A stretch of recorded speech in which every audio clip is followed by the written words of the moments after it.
Ternyata Yesus itu anak seorang nelayan dan bukan tukang kayu.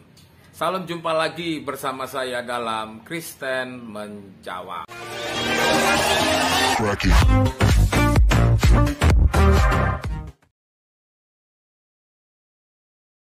Yesus tumbuh di keluarga nelayan karena dia bersaudara dengan Yakobus, Andreas, dan Filipus. Dan Petrus nelayan. Petrus punya rumah di situ besar, dan beliau punya perahu-perahu yang bukan hanya dipakai perahu ikan, perahu nelayan, yang bukan hanya dipakai sendiri tapi juga disewakan. Demikian, Ustaz. Baik, salah satu bukti bahwa Yesus adalah seorang nelayan, lebih dekat dengan nelayan daripada dekat dengan domba. Ya, lebih dekat dengan laut, Ustaz. ya. Yesus itu. Ustadz ini mengatakan salah satu bukti bahwa Yesus itu adalah nelayan karena ia dekat dengan para nelayan. Murid-muridnya banyak nelayan. Benarkah demikian? Jadi begini. Sebenarnya Yesus itu anak nelayan atau orang tuanya itu tukang kayu. Jadi kita langsung lihat saja di Alkitab. Kalau kita melihat di dalam Matius 13 ayat 54 dan 55, saya baca ya. Setibanya di tempat asalnya, Yesus mengajar orang-orang di situ di rumah ibadat mereka. Maka takjublah mereka dan berkata, "Dari manakah diperolehnya hikmat itu dan kuasa untuk mengadakan mujizat itu?" Ayat 55 ini yang paling jelas ya. "Bukankah ia ini anak tukang kayu?" Sekali lagi saya ulang, bukankah ia ini anak tukang kayu? Bukankah ibunya bernama Maria dan saudara-saudaranya Yakobus, Yusuf, Simon, dan Yudas? Bukankah dia ini anak tukang kayu? Itu dikatakan. Jadi Yesus itu anak tukang kayu, bukan nelayan.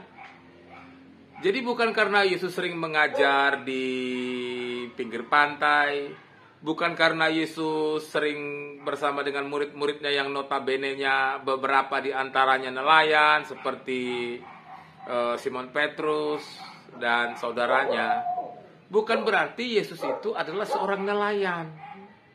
Memang beberapa murid Yesus itu adalah nelayan.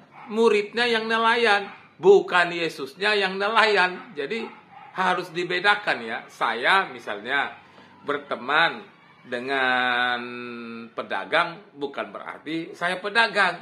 Nggak akan begitu. Jadi sama. Tuhan Yesus itu ayahnya tukang kayu.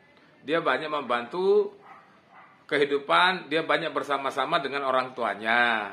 Lalu ketika dia bersama dengan Simon Petrus dan saudara-saudaranya dan para nelayan yang lain, bukan berarti Yesus itu kemudian menjadi nelayan. Bukan. Jadi jangan dialihkan ya. Jangan dialihkan atau diperlebar. Karena sering di pinggir pantai, mengajar di pantai, lalu kemudian dikatakan nelayan. Pertanyaannya kan begini, mengapakah Tuhan Yesus itu sering mengajar di pantai? Jawabannya sih sederhana, karena kalau di pantai itu nggak ada yang mengganggu, tenang. Yang kedua, itu lapangannya luas. Di pantai itu kan lapangannya luas. Itulah sebabnya Yesus sering mengajar di sana. Tapi bukan karena dia mengajar di sana, lalu kemudian beberapa muridnya nelayan, lalu kita mengatakan Yesus itu adalah seorang nelayan. Jadi dia lebih banyak mengurus nelayan daripada mengurus domba. Lebih dekat dengan nelayan daripada ke domba. Kan gitu. Itu kan sesuatu yang tidak tepat ya. Jadi murid-murid Yesus memang beberapa nelayan, dan Yesus memang mengajar itu di pantai, sering di pantai, karena seperti saya katakan tadi, karena selain tempatnya luas juga aman ya, tidak ada yang mengganggu. Tapi bukan berarti Yesusnya nelayan. Salam, Tuhan Yesus memberkati.